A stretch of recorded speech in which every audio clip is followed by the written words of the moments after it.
Oi, gente, tudo bem? Então, como combinado aí na última aula, né, que nós tivemos pelo Meet, que eu faria aí um resumo, né, da prova de língua portuguesa. Vou fazer uma retomada sobre alguns assuntos, né, que eu já tinha comentado com vocês, igual divulgação científica, né, sobre vozes verbais, né, e também sobre concordância verbal, mas só os casos gerais. Neste vídeo, especificamente, porque eu vou dividir em dois, né, porque senão fica pesado, tá? Neste vídeo, eu vou informar para vocês, né, sobre as características, né, do texto de divulgação científica e sobre as vozes verbais. Concordância verbal, casos gerais, vou deixar para o outro vídeo, tá bom? Então vamos lá, vamos relembrar isso aqui. Então, gente, o texto de divulgação científica, né, lembrando que é aquele texto expositivo, mas argumentativo também, né? No caso, vocês fizeram a prova de língua portuguesa, aliás, de redação ontem, né? E o gênero também era expositivo, só que esse gênero não caberia argumentos, que era apenas o resumo, né? Agora, no texto de divulgação científica, vai mudar um pouquinho, tá? No texto de divulgação científica, cabe sim argumentos, tá? Então, isso tem que ficar claro para vocês, para não criar confusão na cabeça de vocês, tá? Porque o texto de divulgação científica, além de expor ideias, tem que expor os argumentos também que fez com que o cientista, né? Ou então que a pessoa chegou a tal conclusão. Então, ela vai ter que defender uma ideia, né? Então, aí, neste caso, cabe argumentos, tá? Da pessoa que está bom. E esse tipo de texto, como eu já tinha comentado com vocês, tem o objetivo de popularizar a ciência, né? Por exemplo, igual o caso aí da vacina, né? Da vacina para combater o coronavírus, né? Quando de fato ela for testada várias vezes, né? E provar sua eficácia, com certeza eles vão divulgar, né? Ter divulgação científica. Certo? Então, comentar agora sobre as suas características, tá bom, gente? Então, olha só. Deixa eu ver. Eu vou mandar esse documento para vocês também pela Positivo, tá bom? Mas é só junto comigo, né? E eu vou explicando. Então, olha só, esse tipo de modalidade é muito utilizado, né, nas faculdades, né? Na dissertação, no mestrado, né? Porque, afinal, é um texto de artigo de cunho científico, né, gente? Resenha entre outros tipos de textos, né? Então, olha isso aqui, muito importante, né? O tipo de linguagem, né? É uma linguagem clara, objetiva, impessoal. Clara, objetiva, impessoal, né? Então, assim, isso vocês têm que prestar muita atenção, viu, gente? Então, e outra coisa, esse tipo de texto é escrito em terceira pessoa, tá? Então não cabe, como é um texto impessoal, não cabe primeira pessoa, é terceira pessoa, um texto impessoal e objetivo. Não cabe figura de linguagem, como eu havia comentado no outro vídeo, né? Nem redundância, né? Nem ambiguidade. Por quê?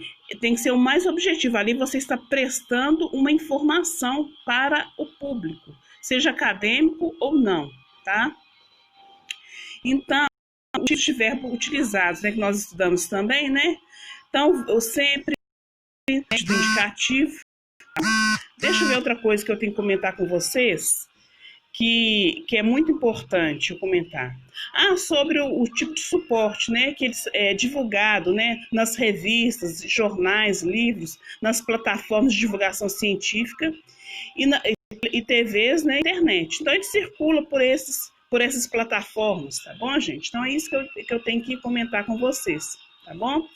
Então, depois, algum tipo de dúvida, né, vocês comentam comigo. Vocês têm até segunda-feira para comentar, né, que a gente conversa muito pelo WhatsApp, né?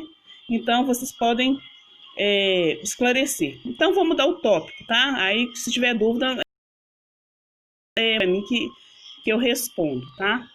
Então, olha só, sobre as vozes verbais também, né? Então, são 3 tipos de vozes verbais, né?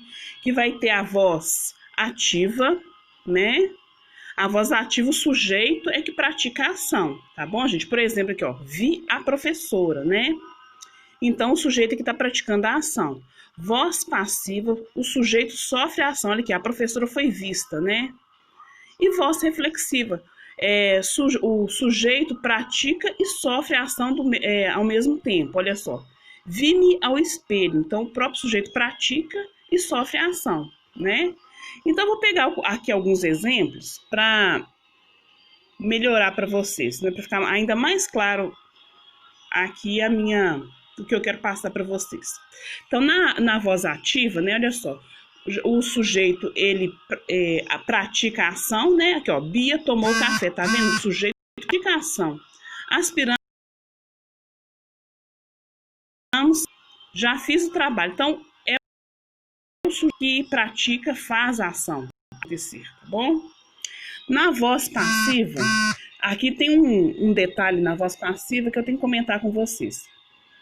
Olha, na voz passiva o sujeito é paciente, né? Então, portanto, ele recebe a ação, né? Isso aí eu já tinha falado, olha só. A vítima foi vista ontem à noite. Aumentou-se a vigilância desde ontem, né? Então, só que o seguinte, a voz passiva, ela vai ser subdividida em duas. Vai ter a voz passiva, que ela pode ser analítica ou ela pode ser sintética, tá? Então, olha só, na voz passiva analítica, o que vai acontecer? Né? O sujeito, né, ele é paciente, ele não deixa de ser paciente, não, né? Então, só que aqui vai ter o verbo auxiliar, né? E vai ter o verbo principal também. O verbo auxiliar é ser, estar, ficar, entre outros, né? E vai ter o verbo principal conjugado no particípio, né? Mais o agente da passiva. Eu vou explicar aqui, olha aqui, ó. Tem exemplo aqui, ó. O café da manhã foi, verbo auxiliar, tomado, verbo principal, por Bia logo cedo. Então, quer dizer, aqui não deixou de ser, né? A voz passiva. Só que tem esses detalhes aqui, né? Que aqui a voz analítica, ela vai ser formada do auxiliar e o verbo principal, né? Aqui, ó, a casa toda foi aspirada por nós. Então, foi verbo auxiliar, aspirada o verbo principal, né? E aí é formada a voz passiva analítica, tá bom, gente? Então, vou passar para o outro tópico aqui ainda sobre vozes, né? Da voz, a voz passiva ainda, né? A voz passiva sintética vai ser o quê? Olha só, vai ter a participação, né, dos pronomes, passiva pronominal, tanto é que chama passiva pronominal, devido ao pronome, né? Então, olha só, o verbo, né, conjugado pode ser no singular ou no plural, né? O pronome é passivador, né, mais o sujeito paciente, olha só. Tomou-se o café da manhã logo cedo. Então, aqui, ó, aqui você percebe, né, que aqui o pronome oblíquo, né? Tomou-se o café da manhã logo cedo, né? E aqui, ó, ainda continua sendo a voz passiva. Só que a novidade aqui é que você tem esses pronomes oblíquos aqui, ó. Tomou-se, né? Aspirou-se, já se fez o trabalho, né? Então, esse é o típico exemplo da voz passiva sintética, tá? Eu vou enviar esse documento depois, tá? Para melhorar para você. E qualquer coisa me pergunta também. A voz reflexiva, tranquilo também, né?